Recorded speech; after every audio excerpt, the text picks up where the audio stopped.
Um, I knew Dr. Keeley 3 years ago in the first Thanksgiving. I met her, and since that time, like the first time I saw her, I know like I want to be like her. And it's been an honor for me to introduce her today. Obese are often branded overeaters who do not exercise, but it's apparently not that simple.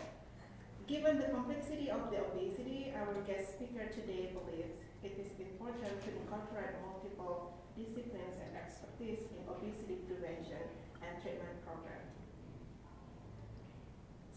Dr. Keeley is an assistant professor in human development and family sciences and couple and family therapy in the Department of Human Sciences at Lehigh State University.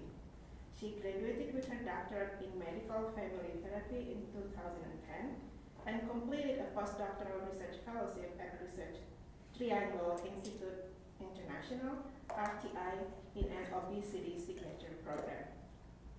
For the past decade, Dr. Pratt has worked with pediatric obesity treatment centers, residential healthy lifestyle camps, and primary care practices as a clinician researcher. As a family scientist and a licensed marriage and family therapist, as well as an approved supervisor by American Association for Marriage and Family Therapy, she focuses on intergenerational approaches to child and adult obesity treatment. Specifically, she is interested in family factors that contributed to or modifiable in treatment, intergenerational outcomes from integrated multidisciplinary care models in treatment, and assessing and expanding mental and behavioral health education to include clinician training on systemic weight-related behaviors in families, and training to work with clients and families who are struggling with overweight and obesity. Dr. Pratt has received foundation and federal funding for her work and has conducted over 50 presentations at local, national, and international conferences, and has produced 30 manuscripts and 5 book chapters on child and adolescent obesity, adult weight management and bariatric surgery, family-based or integrated care obesity treatment, medical family therapy, and behavioral health care and weight management. Seems like a long list. Please join me in welcoming Dr. Keeley Pratt. Thank you, Rory. That is probably the most comprehensive introduction I've ever had, so I'd like to have a copy of that. So thank you for coming today on your Friday. As Rory so eloquently said, I'm here to talk about family considerations for childhood obesity prevention and treatment. My background, I was trained as a marriage and family therapist, and in the heart of that training, I got placed as a mental health intern in a pediatric obesity treatment center, and I was the first mental health intern to be placed there. They call it the treatment providers I worked with said it was like opening up Pandora's box. So once I was placed there, I was uncovering all these things that they hadn't considered in their treatment approaches of family members, of caregivers, of siblings, cousins, aunts, uncles, grandparents that had a child in obesity treatment. And so I would go to them and I'd say, this is really interesting. I really see this need. I need to figure out what to do with this family that I'm working with. And I would go to the literature and there was nothing. So that really prompted my research interest in being able to look at family factors, family dynamics, family relationships of kids that are struggling with overweight or obesity. And that really provided the foundation for me going forward with the different studies I'm going to talk to you about. So my brief agenda today is to go over some of the basics about childhood obesity treatment and models of care. So the models I'm going to be talking to you about really have been derived in healthcare, but they're also applicable to early childhood care and certainly community settings as well. I'll talk a little bit about the relevant examples of my work as applied to things that I think people in the room would care most about, and then some applications for early childhood learning and education as well. If you have burning questions, please feel free to ask me throughout. Otherwise, I will talk really fast and leave room for questions at the end. All right, so I think we all know the statistics or have seen them, but prevalence of childhood obesity and adult obesity worldwide is certainly has been increasing for the majority of age groups. We know that there's about 2 million adults who are overweight. We know there's about 42 million children under the age of 5. So why it's so difficult to get a worldwide estimate of children who are overweight or obese is because in different countries of the world, children are considered children, the category child, age-wise differently, right? So this is really the one way we can look at it worldwide, but certainly we know that this amount would be much higher if we could look at children from 0 to 18, right?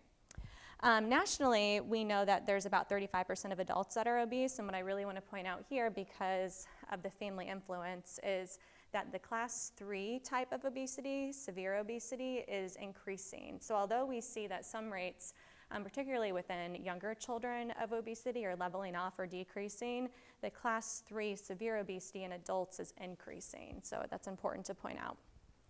Nationally, for children, 32% are overweight, about 17% are obese. And then, again, that severe obese category for children is also increasing, paralleled with the severe obese category for adults, too. In terms of how we measure overweight and obesity in children, again, some people may know this in the room, so I apologize if this is repetitive, but it is different than for adults. For adults, this is a height and weight, and we get a BMI.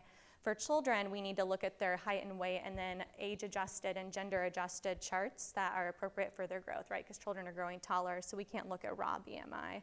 The only time you'd really ever see raw BMI in children reported is if they're adolescents and they're post-puberty, or if sometimes they'll report raw BMI for a cross-sectional study, but that's even frowned upon. So what that looks like is if I have a 5-year-old female, this is a female chart that I'm working with, and her BMI is 21 based on just her raw height and weight.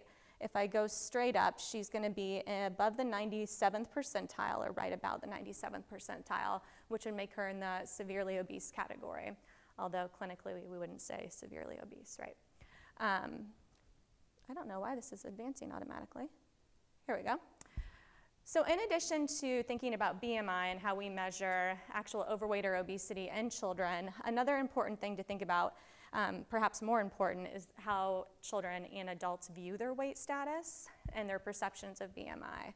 So what we know from research is that girls, especially Black and Hispanic female youth and older children, more accurately perceive their weight status, meaning that if they are overweight, they believe, or if they are overweight based on their BMI, they believe that they're overweight and they perceive themselves to be overweight.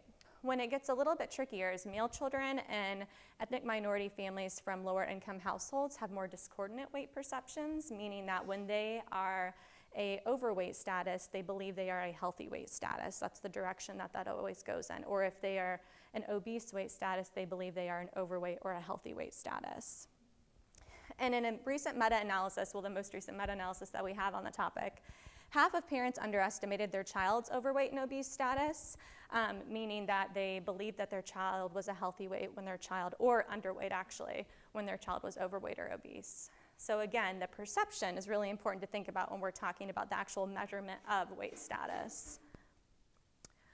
So in terms of trends in family, because we're talking about family-centered models and family models of care, it's really important to think about how weight status translates across families. BMI between youth and their primary caregiver and other caregivers in their home is highly correlated. This isn't surprising, right? Likely they have patterns and behaviors that they're sharing together across the household. This is especially true for mothers. That being said, there are also risks for children to have a overweight or obese weight status depending on if they have one parent or two parents that has an overweight or obese weight status. So for example, if a child has one parent that's overweight or obese, they have up to a 30% chance of becoming overweight or obese themselves. If they have two parents that are overweight or obese, they have up to a 70% chance of being overweight or obese themselves. So again, just thinking about family-centered care, it's important to think about these things. BMI between partners and spouses is also highly correlated. A different area of my research is working in bariatrics, and when one person has surgery and one person doesn't, thinking about changes in weight status and behaviors. I'm not going to talk about that today, but for the sake of children being part of a family, it's also important to think about the couple dynamic and the partner dynamic with BMI and behaviors. There are mixed findings, and we don't have very good evidence about this, but before, during, and after what they call a marital disruption. So if there is going to be a separation or a divorce, when children are most susceptible to weight gain is leading up to the divorce or separation, which makes sense if we think about it, right? There's probably stress, there's probably potentially changes in routine, unknown things that may lead to different kinds of unhealthy behaviors. Then the actual period of separation or divorce, things tend to level off. And then after the divorce or separation, children are particularly vulnerable to weight gain. But think about it, after this they may be living in a new home or split homes, or they may have a different environment that doesn't have a playground next door anymore, or they may be in a different school. So it makes sense, but again, we have very little research on this. So what do we do with all this information? Childhood obesity, and I'm saying childhood obesity, but this could be overweight or obesity, is treated in different settings, both inpatient, which is reserved for typically the most severe cases or high comorbidities, outpatient, which is most common that you'll hear about, and especially in tertiary care, schools, and certainly in church and other community-based interventions. More recently, what individuals are trying to do, I'm going to minimize this for a second so I can pull something else up, is federal agencies have called for what is termed a multi-prong approach to obesity treatment. So although we are thinking about things like healthcare, school, community-based linkages, church linkages, we really want to do all of those things to really prevent and address obesity and long-term changes for children and families. So this is part of a grant that we recently submitted. Maybe. Do you know how to do that? Okay. I'm happy to PDF it and get permission to email it out too, or I can pull it up at the end. The only thing I really want to point out about this is the inputs for this demonstration project, which is to address childhood obesity in the Columbus area, has a bunch of different collaborators. So it has everything from state Medicaid to Nationwide Children's Hospital to community-based networks like Columbus Parks and Rec, to Local Matters, to the YMCA, to OSU. It's so multi-pronged and so integrated that it addresses basically, let me get out of this now, all of the different types of settings that I just had on this slide.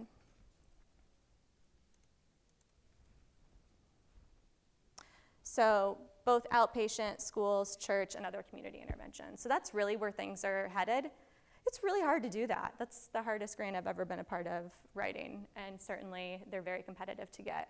So it's difficult to do, but that's certainly where things are heading. One of the most difficult things about getting children in services for weight management or to prevent obesity too is the attrition and retention from treatment. So we know with both adult obesity treatment and child obesity treatment, there are incredibly high attrition rates. So attrition rates range anywhere from 10 to 80% for adults, tend to be on the higher side. When attrition does happen from programs, it tends to be because of different psychological or behavioral factors. So they typically say not being motivated or not feeling like there's a problem that needs to be addressed. For childhood obesity attrition rates, it ranges from 27 to about 70%, and this tends to be because of program expectations not meeting family expectations, scheduling and transportation issues, which is very common. If you think about, kids are having to get out of school to be able to come to this, which is really difficult most of the time because there's not weekend appointments. Insurance is another big one. We're still really trying to figure out how to bill best for these visits and for bundled services. If a kid is seeing a physical activity specialist, a nutritionist, a mental health provider, and a physician, it's a lot of billable units that we have to figure out how to bundle. And then finally, resistance to treatment, so not necessarily feeling like there's a problem that needs to be addressed. And not just that, but anecdotally, I can't tell you how many times that I've worked with kids in treatment, and the first time they walk through the door, we say, "Why do you think you're here?" And they're not sure. So when they get referred to childhood obesity treatment, it's not necessarily always clear why they're being referred. So they may think they have diabetes, or they may just not know. So stages of care, the one that's going to be most applicable to what I'm talking about today is stage 1 and stage 2. Stage 1 is your least intensive stage. So this is typically, if you think about a well-child visit, what's done, where you would go and bring your child, or your child would come with you, and you would meet with a physician. You would have your child's BMI plotted on age and gender specific charts, and you would in general get just healthy counseling about behaviors. So what are typically the screen time hours that your child views, or what does your child do for physical activity, if anything, but that's pretty much it. Stage 2 is structured weight management, so this has more, obviously, structure to it. And this can include the addition of a dietitian that would see a child and more frequent follow-up. So this is where a child is actually setting behavioral goals, monitoring those goals, and following up on them, both with their parent and with 2 healthcare providers. Comprehensive and multidisciplinary care is reserved for kids that are overweight with some kind of comorbidity or are obese. So comorbidities could include anything from gait abnormalities to insulin resistance or actually turning to type 2 diabetes, along with a variety of other things. Stage 4 is reserved, and I should point out too that this is the first time that actually a behavioral health provider may be involved, like a family therapist, a social worker, a psychologist, a counselor, and these tend to have group meetings as well.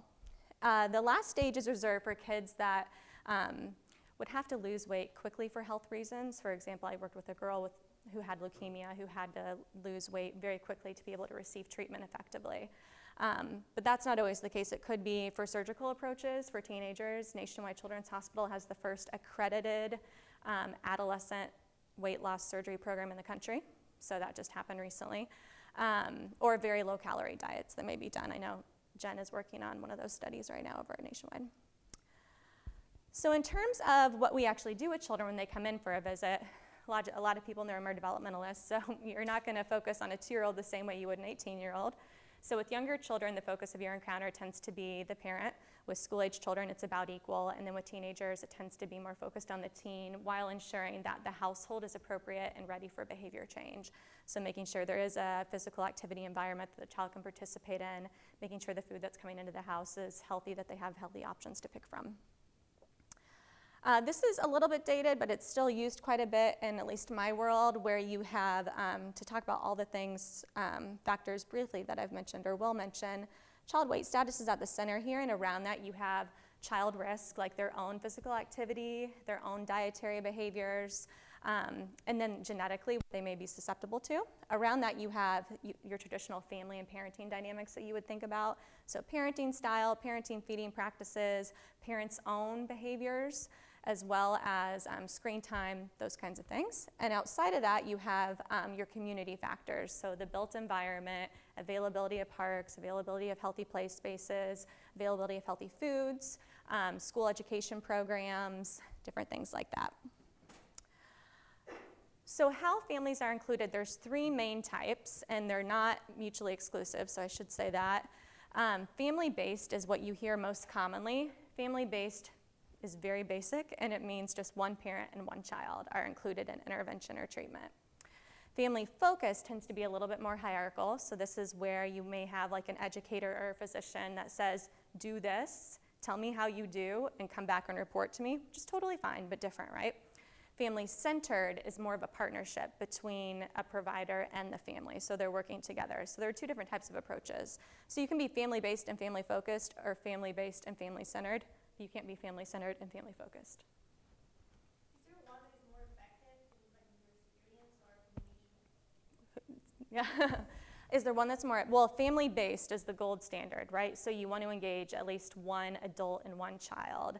In terms of these, patients report more satisfaction with family-centered because that tends to be more of a motivational interviewing. Have you heard of that before? A motivational interviewing framework where you're engaging patients with their goals and problem solving through them, rather than this is more of like a psychoeducation. So here's a flyer that's going to tell you what to do, go home with it, and let me know how it goes. So this is a little bit less instructive and definitely not personalized. Make sense? Okay. So here, there we go. So now you have the 3 different types of family-centered care or family care. Now for the actual interventions, there's 2 different types. There's specific and general. So specific interventions are what you're going to hear the most about in the literature. These are things that target specific behaviors, so like screen time, physical activity, dietary practices. And these tend to be a behavioral framework if you think about it. So a lot of cognitive and behavioral or just behavioral therapy that's being done. There's much more evidence for this than what I'm going to talk about now. General is aimed at changing the broader family environment, so this is in terms of thinking about family communication, family cohesion, family functioning. These are the kinds of things that I love being a family therapist, but are really hard to measure and assess, sadly. So what we typically lean on for general interventions are family systems theory. So again, targeting things like parenting style, parenting practices would be more specific, or family functioning. So here's one way to think about this and look at this. This is adopted from one of my mentors at the University of Minnesota, Jerica Burge.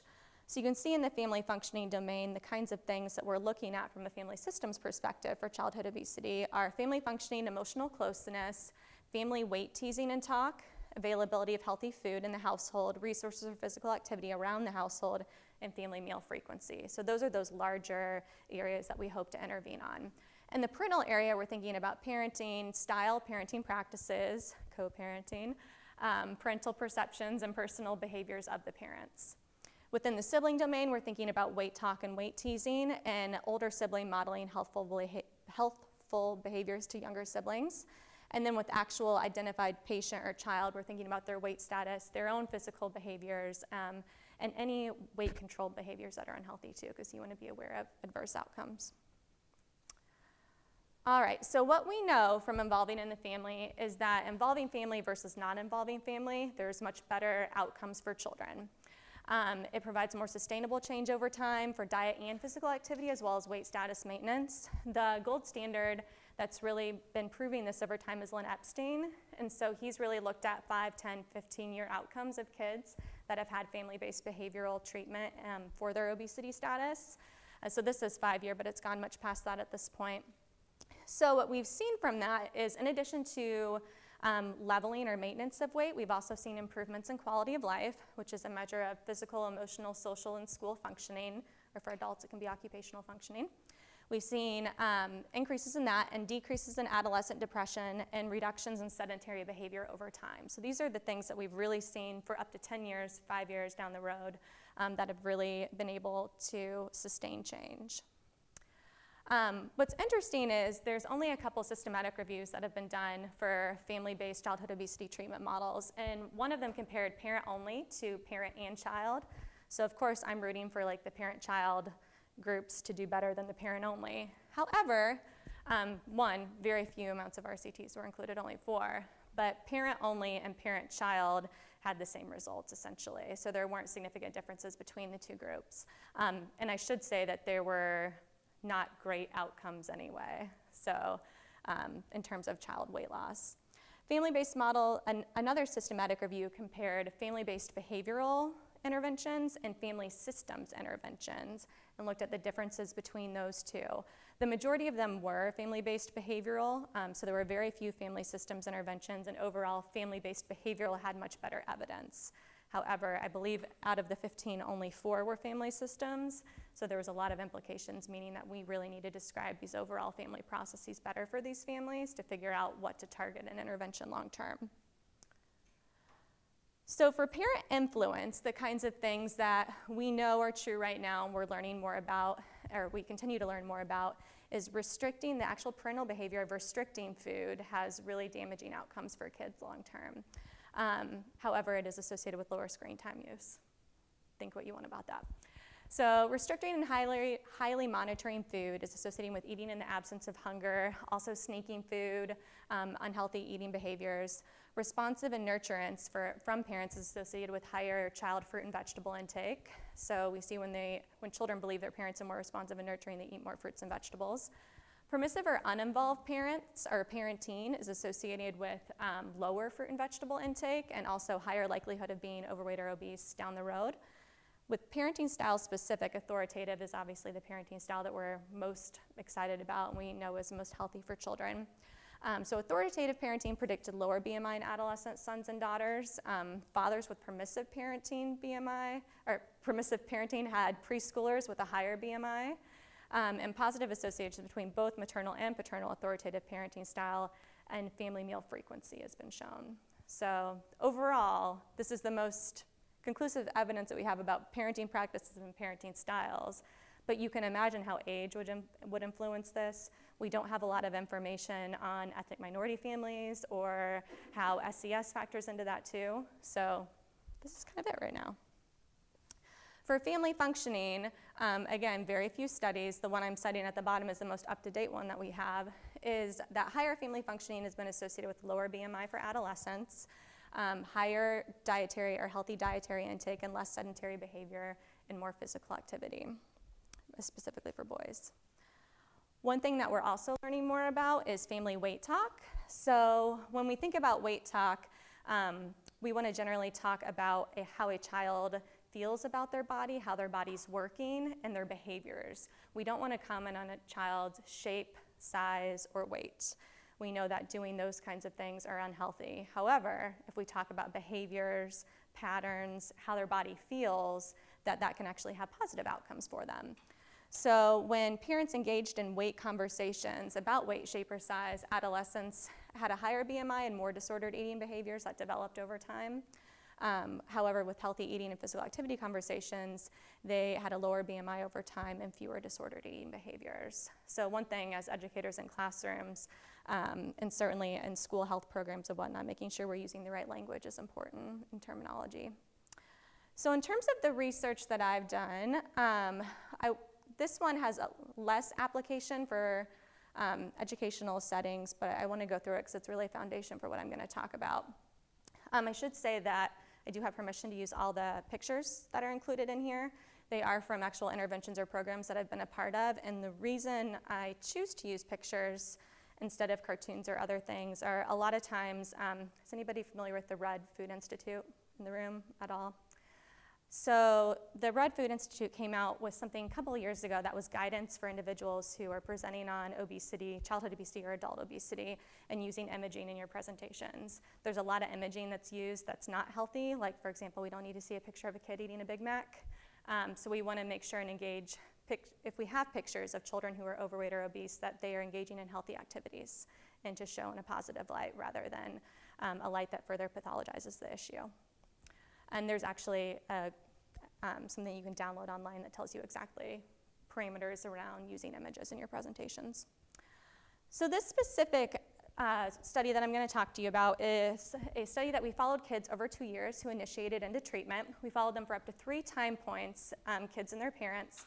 And we were interested in figuring out how does their weight status obviously change over time, but also how does their quality of life change, their parent perception of their quality of life, and how does depression change. Amazing. So what you can see is, again, the attrition is incredibly significant here. So at visit 1, there were 267 kids. Visit 2, 113, not great.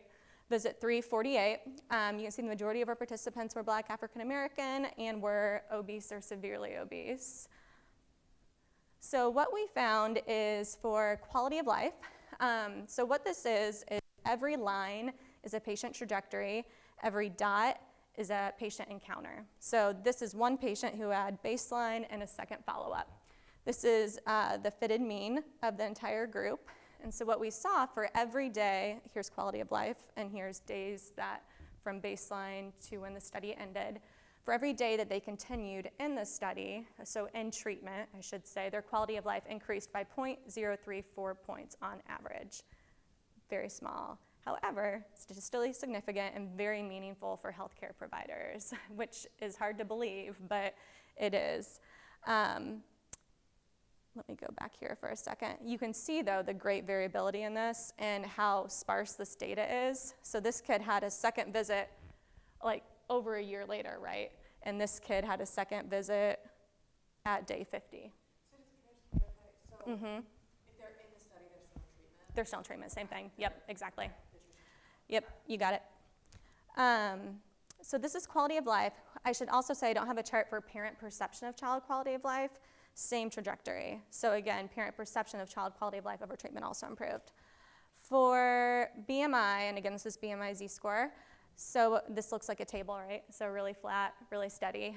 So we saw it did slightly decrease on average, but I mean, some kids had great decreases, but pretty much stayed the same. Then for adolescent depression, we again saw decreased by 0.01 points as long as they were in treatment for the duration that they were in treatment. So that was again favorable.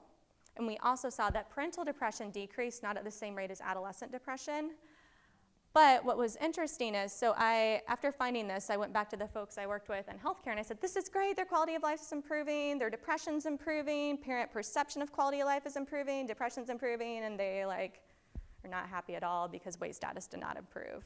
So again, it really challenges the point of what outcomes should we be looking at, and certainly if we're talking about kids, it can't be all about weight, right? It can't be all about BMI.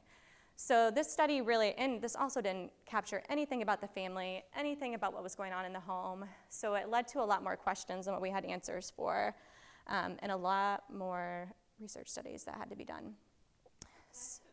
Mm-hmm. I mean, are there any considerations of what realistic goals really are?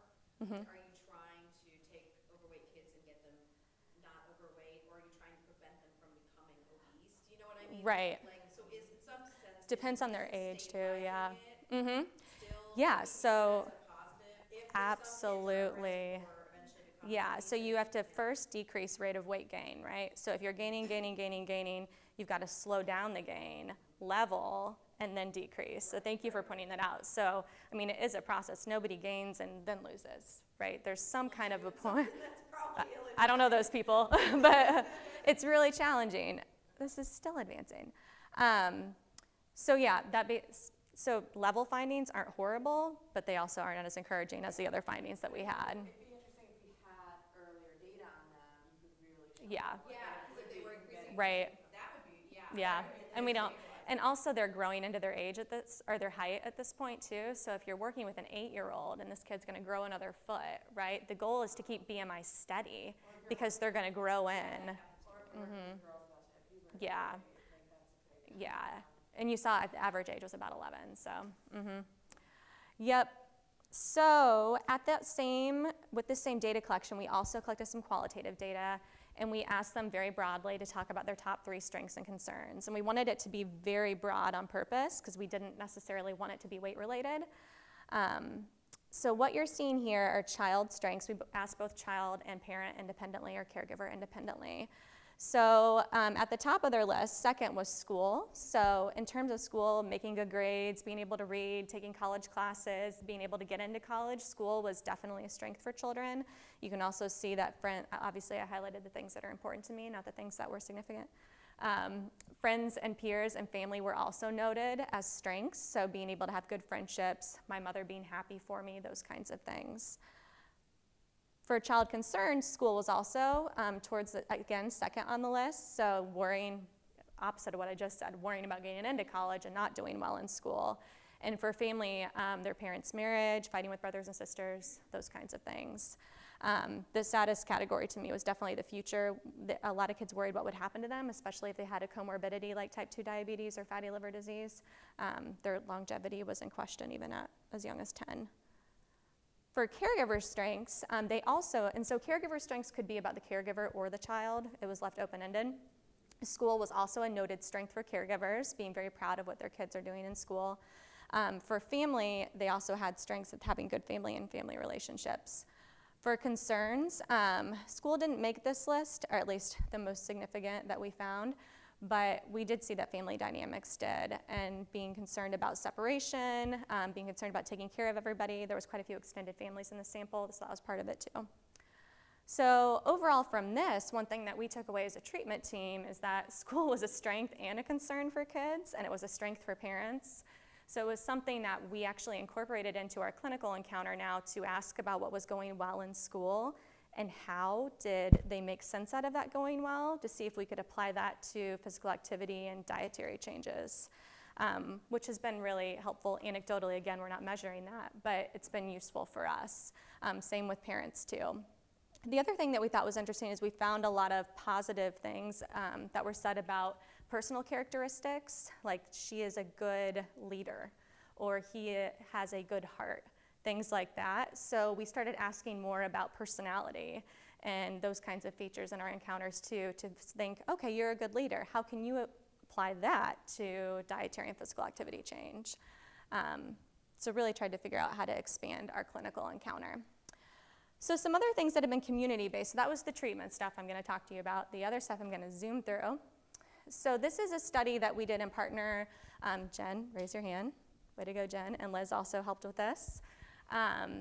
that we did in partnership with Nationwide Children's Hospital Center for Healthy Weight and Prevention. And this was funded by Dr. Ioma Anelli, who's the director of that center and the Food Innovation Center. So we looked at mothers, I should say mothers and grandmothers, perspectives of their child's obesity preventative behaviors. So how they viewed feeding behaviors, physical activity behaviors, and also their relationship with their child. This was a qualitative study. It was with focus groups and a fairly diverse sample too.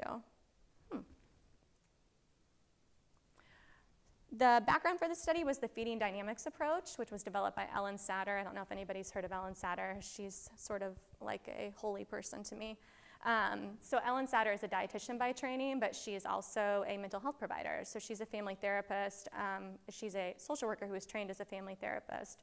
So she incorporates a lot of family dynamics into her dietary assessment and encounters with families and has written quite a bit. So in terms of the feeding dynamics approach, the parent's responsible for providing what food, or for providing nutritious food at structured times, and the child can determine the amount and type from what's provided to choose. So there's no power struggle. Each has power, and each works together. The parent provides the structure, safety, and opportunities for physical activity while allowing the child to choose the duration or which physical activity, if there are multiple that are provided. But there hasn't been a ton of research done. Dr. Nelly does quite a bit with younger children in the feeding dynamics approach. She's one of the leaders in that area. So like I said, these were focus groups. There were 5 of them done with 19 mothers. And we used focus group format, or focus group framework to analyze it. And our inter-rater reliability, I should say, was 95%. Our demographics, so for children, it was a mix between whether they had a child that was male or female. Children were between the ages of 2 and 5, and you can see that they were a mix of traditional and Medicaid families. And there was 1 grandmother, the rest were mothers involved. So these are the questions that we asked. Briefly, how would you describe your relationship with your child's personality? What do you think a healthy level of physical activity is? And then we had follow-up questions after that. How do you tell if your child is full or hungry? And follow-up questions after that. How do you think your child learned their eating style and behaviors? With follow-up questions after that. And any foods or drinks that they were more worried about. And then what words, and this stems strictly from clinical treatment, what words they would use to describe a heavier child. So we were curious about that across all the families. All right, so let me orient you over here. And the things I have stars by are the things applicable particularly to CCEC. So question are in gray, and categories that had the highest response are in light gray. So in terms of the parent-child relationship, overall things were pretty positive that they had to say. A couple of times we got things that were concerning, that the parent had concerns about their child. For example, everyone tells me that she is a completely different kid when I'm not around. Like she's loving, sweet, and helpful, but when I'm around, she's demanding and me. So there are both positive and negative quotes. For a child's personality, some concerning things are about temper, were about not being social, but overall fairly positive, loving interacting with people and having a good spirit. Diva was used both as a positive and a negative, and used pretty frequently. In terms of providing snacks and meals, one thing that was really interesting and predominant on the next slide that I'm going to show you is families that were in daycare. This was a huge benefit for them. So schedules and structure, they tried to repeat the schedules and structure that were done at daycare at home, especially for blended families and children that were in multiple households in one family. So they tried to follow the same pattern, which you can see from the quote here. And providing structure and staying flexible were other things that were challenges for kids that were not in daycare too. For physical activity, there was a lot of barriers that were mentioned. So for example, winter months, having multiple children of different developmental levels, and also just being tired as a parent. In terms of child's hunger and fullness, about half of the time, children indicated they were hungry or full to their parent, and the other half of the time, the parent was judging whether the child was hungry or full. So that was a little bit interesting to us. Parents talked about mothers, I should say, talked about worrying if their child was getting enough food. So continuing to offer food if their child didn't say they were full, although their child had never, ever indicated they were full. So it was an interesting dynamic. And again, this was qualitative, so it's just to explore, but something that could definitely be further assessed. How their child learned to eat, parent and family influences were very prevalent. There were only about, I think, 4 of our families that were from the South, but certainly Southern influence of you eat everything on your plate, the traditional Southern influence. If I made it, you eat it, or you have to finish your plate before you get up from the table was prevalent. So you can see the quote here, it's disrespectful to turn down food from where my family is from. So there were also, we had a number of African American families and Indian families, and culturally they just said it's disrespectful to not finish this food. So if food was put on the plate, even if a child took food and put it on their plate, the expectation was to finish it. So that was an influence for sure. Accommodating daycare again. So one benefit of daycare was learning how to use utensils and sitting at a table to eat. And that was something that families really appreciated. The mothers in this study said, so they're learning how to use utensils at school, they're sitting at a table, so when we come home, we try to set up the same environment for them. So again, benefit of daycare. Foods that worried them, in general, celebrations worried them if there wasn't, and they talked about school with this, so if there was a birthday party at school and cupcakes were served, that there wasn't anything healthy served with it. So being able to balance that. There was a lot of concern, I shouldn't say a lot, only 8 people said it, but or 8 times it was said, concern about choking. So choking or having an allergic reaction if a child had never had an allergic reaction to food, but the development of food allergies and safety of foods was a concern. And then the amount. Words to describe a healthier child. In general, words that were okay were things like bigger or a unique body size or larger or heavier. So words that were not okay were overweight, obese, which are of course the clinical words that we use, to describe a weight status, but hopefully we're not saying the obese child. And then other words that were not okay were more nicknamey things that you would hear kids poking fun of other kids about. Yeah. When I'm working with a child directly, yeah, so, well, if I'm describing I try not to describe their bodies. Do you know what I mean? So if they're in treatment for something, I might say weight, or I might say like health, like physical activity, dietary behaviors, and healthy lifestyle. But I can't think of a time where I've ever called a child an obese child or an overweight child. So, I mean, there are definitely some nicknames in families that get used that the child sees as favorable, so I might pick up on that as a clinician to use. Like, for example, one kid talked about their chub, so being chubby or whatnot. And so chubby was okay to use in that context, although I wouldn't typically. But yeah, so I would just try to sheer away from commenting on somebody's body size. Or I try to say weight status. All right, so one big takeaway from this, particularly for CCEC audiences, are the strengths of daycare and the structure of daycare and the rules of daycare, and also that they also commented, which wasn't reflected in this, but the availability of healthy foods in daycare. So of course that depends on what kind of daycare, whether you're in home-based daycare, whether you're in a daycare like Schoenbaum or an early child care setting like Schoenbaum, so there is variability in that too. Mothers had quite a bit of challenges talking about working from home and working with family beliefs too, so work and home life balance, but also incorporating like their mother's beliefs and their great aunt's beliefs with respect to specifically feeding their child. And then there were some personality traits that were picky eating.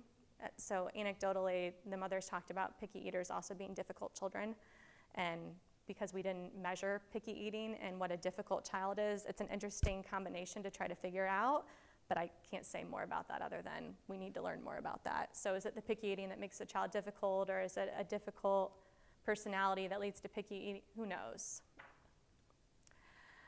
So the last thing I'm going to talk about, and it's in progress, this is part of Jen's thesis, so don't look, Jen. So this was a study that was funded by the Department of Human Sciences, and it's Families, Food, and Functioning. So this study had 2 main purposes. One was to pilot different inventories and assessments with a group of African American families that these inventories hadn't been used frequently with. Had been used, but not a lot. The other was to look at the overall family relationships correlated with health behaviors of these families. So in terms of questionnaires, caregivers, we use the family assessment device, we use the God and Leisure questionnaire.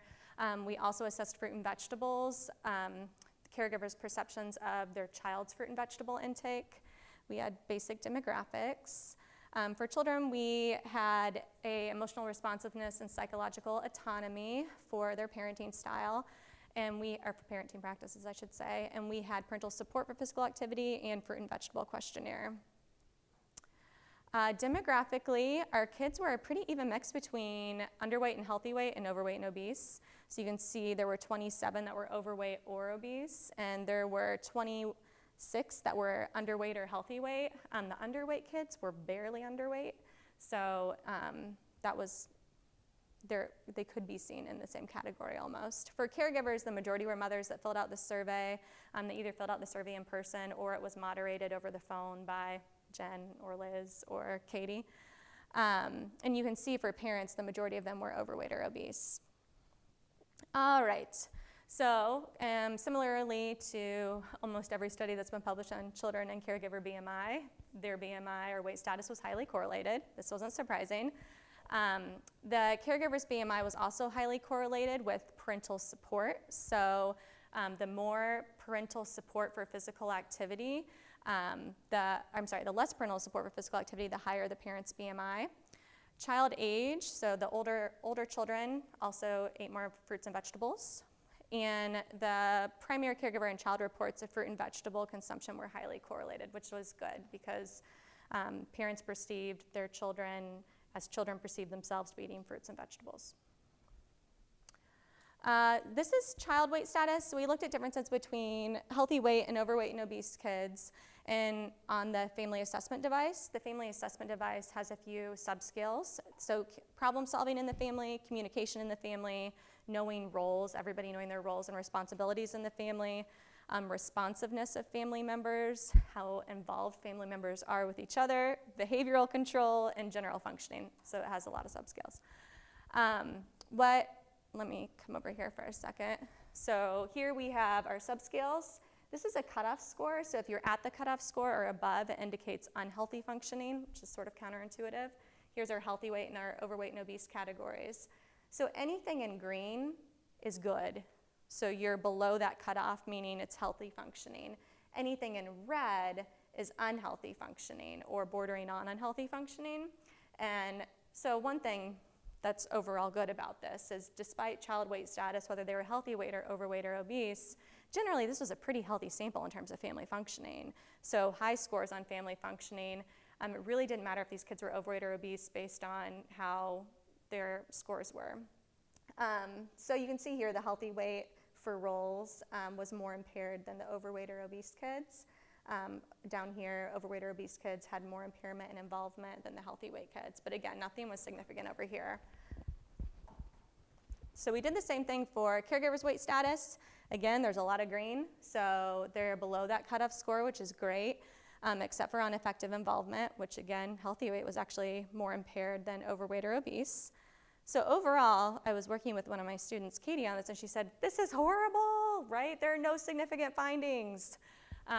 Actually, it's really great because overall, this sample of African-American families, which may not be representative of the community of Greater Columbus, but were really healthy with their family functioning. So in terms of building on strengths and interventions, they have really great scores in problem solving and communication roles. How can we incorporate that to physical activity and dietary behaviors?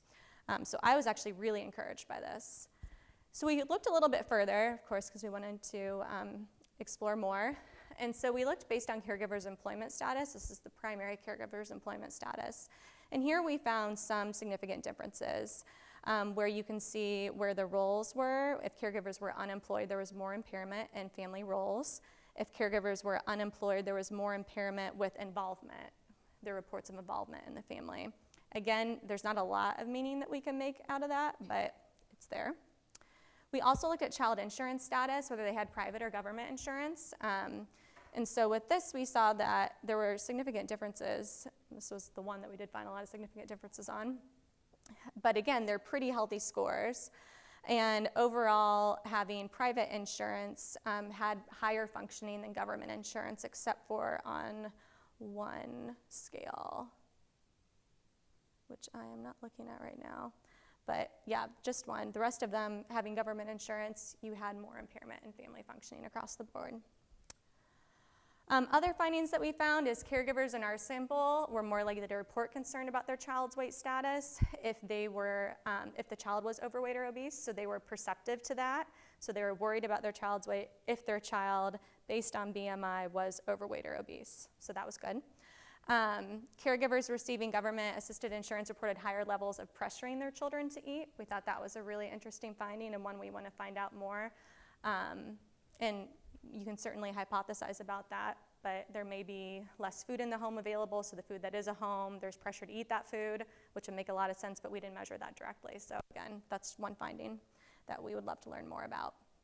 So in general, lessons learned from everything, and I did make it in time, are that this is overall a very sensitive topic for parents, for families, for children.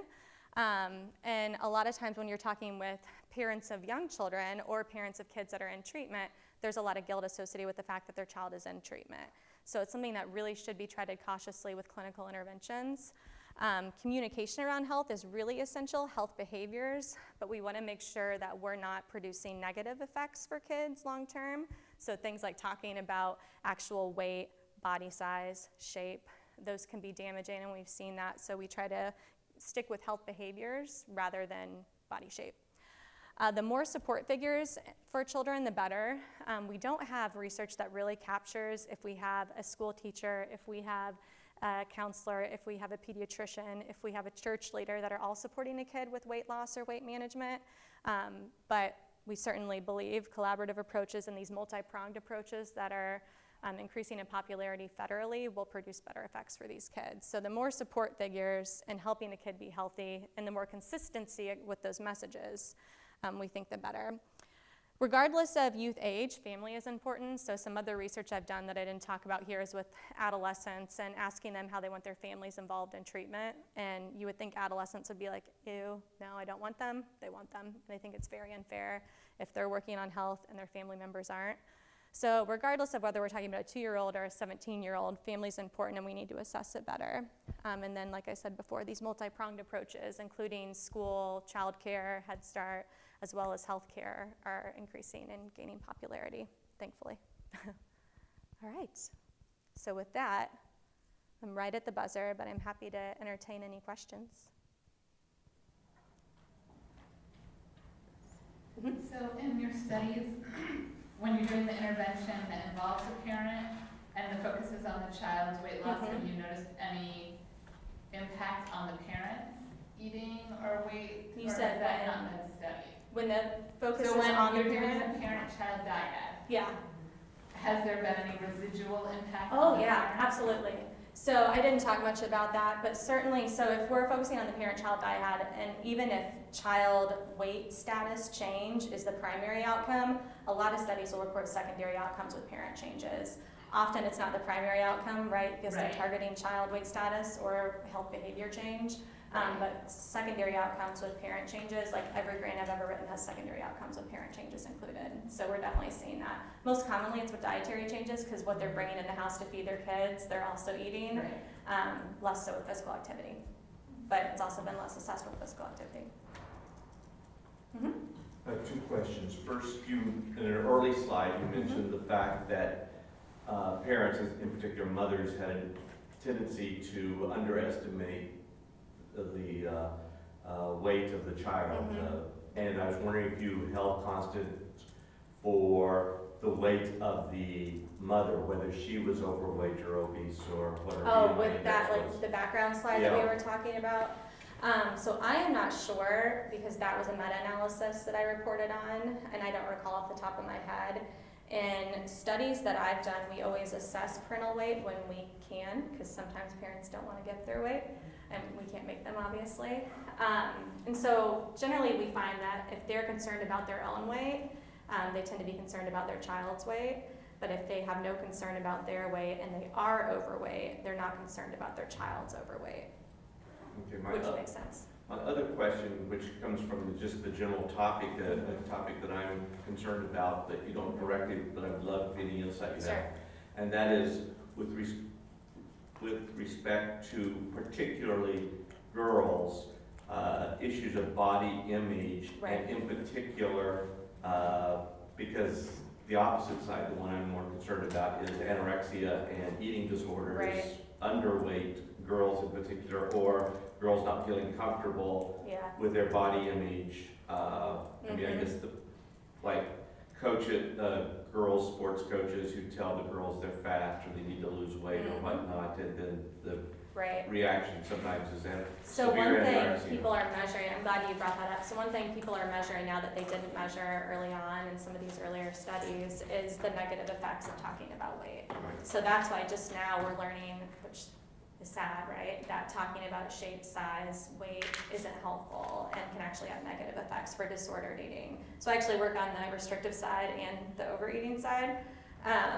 So in terms of how we address that interventions, again, we try to talk about health behaviors and we make sure we monitor disordered eating. So in most federally funded studies that are happening now that are interventions, you have to administer a disordered eating scale throughout your study when you're looking at changes to children's or adolescents' weight-related behaviors to make sure they're not falling to that restrictive side. Because often, as I'm sure you know, they can fall to that restrictive side and still be in overweight or obese status. So it may not be noticeable. So disordered eating is something that gets more frequently assessed, but we don't know a whole lot about kids that are overweight or obese and do dietary healthy lifestyle intervention, and down the road, 5 years, 10 years down the road, do they develop more disordered eating behaviors because they're hypersensitive and vigilant and all these, we don't really know. Yeah, so as a family therapist, I can address it, it's really great, as a mental health provider, but and research is a little bit harder because you assess it with a disordered eating scale, or there are body image scales you can use too, and so if a kid scores low, you refer them to treatment, and you give them a list of referrals. Which leads to one of your slides, which is that boys tend not to appreciate the fact that if they're obese, they see themselves as overweight, if they're overweight, they see themselves as... Yeah. Is that, I mean, just tying the two together, I'm not sure what my question is. Is that really that bad a problem given the fact that, particularly for girls, I mean, boys are just more comfortable in their body shape. Right. Even though they... And ethnic minority Ethnically females overweight. are more comfortable in their body shape and size than Caucasian white females. Okay. So in general, again, that's why we try not to talk about body shape and size. We try to talk about health behaviors to get around that altogether. So we're not trying to change the way somebody looks. We're trying to change the way somebody feels and their health long term. So we try to have those kinds of conversations, but I agree with what you're saying, that is it that bad that they may be obese, but they think they're overweight, or they may be overweight and they think they're a healthy weight? I think that could be really good for body image and self-esteem, so long that the challenge comes, well, then why do I need to work on my health, right? Thank you for raising it. Other questions? So one thing I'm looking at, Liz, that I forgot to mention is Liz Palmer and I have a data collection that is done, I hope, where we assessed the Schoenbaum families and we assessed their current health behaviors, their health perceptions, barriers to health services, dietary physical activity behaviors, the health status of different family members and the weight status of different family members to get a bunch of descriptive data, which Dr. Bertal and I wrote a grant that was also funded to get this, to just generate evidence on what are Schoenbaum families' needs for health. What are their health behaviors that might be most vulnerable and most amenable to intervention? So now we have that data set, we just need to analyze it. What are the outcomes or the findings that you're... Yeah, so this isn't hypothesis driven at all. It's definitely descriptive. So one thing we're interested in is what kind of, so say families are very concerned about overweight and obesity for their child and have impairments that are seen right now in their feeding behaviors and their dietary intake. We want to figure out how to design interventions that can really meet those families' needs. We're also looking at different family functioning measures, so how are the family relationships amongst those families to see if maybe that's a way to target health through those family behavior or family relationships. But it's really descriptive in nature, just to figure out, because it's such a unique population, it's hard to take other data and generalize it. So we really want to describe that population and figure out what we need to do to tailor interventions for them. Other questions? All right, thank you very much. Thank you Have so a good much. Friday.